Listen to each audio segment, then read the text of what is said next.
There are ethical and cultural considerations to think about when we talk about the power of prayer. If a physician is not comfortable praying with his patient, he might pray to a deity or a God that we don't know we're familiar with.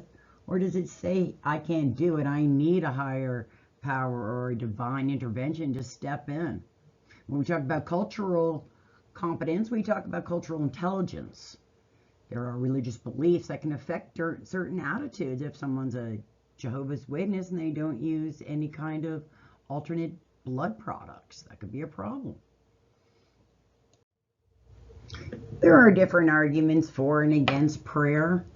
It is a religious practice that's been around forever. We've turned to the gods and the deities above us to heal us when we're in troubled times or our bodies are failing us. Arguments against prayer just mostly talk about if the religion that's being practiced, let's say a Jehovah's Witness, and they need blood and they need a transfusion of an alternate blood product. When do we step in and say your child will die unless you take care of this? And then their beliefs say, no, we're not going to do that. There's ethical dilemma that can be present at any time. For those of us who pray, we close our eyes, we slow our breathing, we clear our minds. We reach out to touch a deity that's bigger than ourselves, greater than ourselves, someone we can believe in and have hope and faith that they will choose the path that's best for us and allow us to live our lives free of worry. For those who are being prayed for, the patient only has an upside. It doesn't hurt to pray.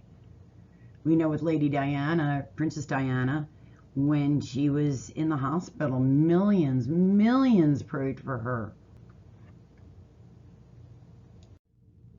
The other day I had a physician in my car. I picked him up at a wellness center on the northwest side of town, and I knew he was a physician.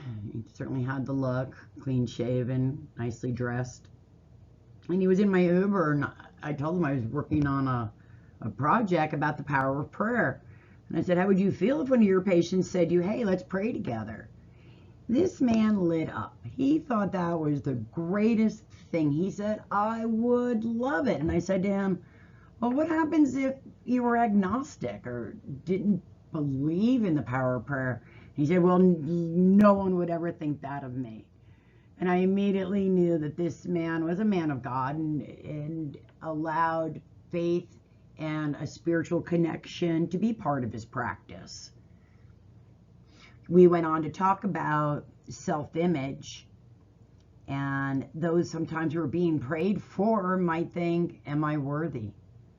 And a lot of it becomes issues with self-image and self-perception and what they're doing to make the best and the most of every day of their life.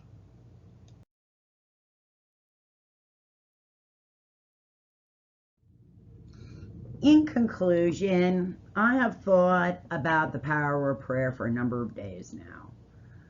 I've been basically trying to wrap my mind around arguments against it. Why wouldn't somebody want to be prayed for? And we all know that prayer is a type of meditation. It's a devotional meditation. And there is so much information that talks about all the benefits of meditation, deep breathing, taking time to clear your mind. In summary, I believe in the power of prayer. I walk a life based in faith. I gave up trying to control everything a long time ago, and it has served me well. As a lifestyle coach, I would love for my patients to say, hey, let's pray. I do know one thing, it can't do any harm. Thank you very much. That's the end of my presentation. This is your references page. I put the article that we studied and another article that I found that I thought was real interesting. Thank you for your attention and watching my presentation on the power of prayer. I, as always, look forward to comments, notes, and any feedback. Thanks very much. Have a great day.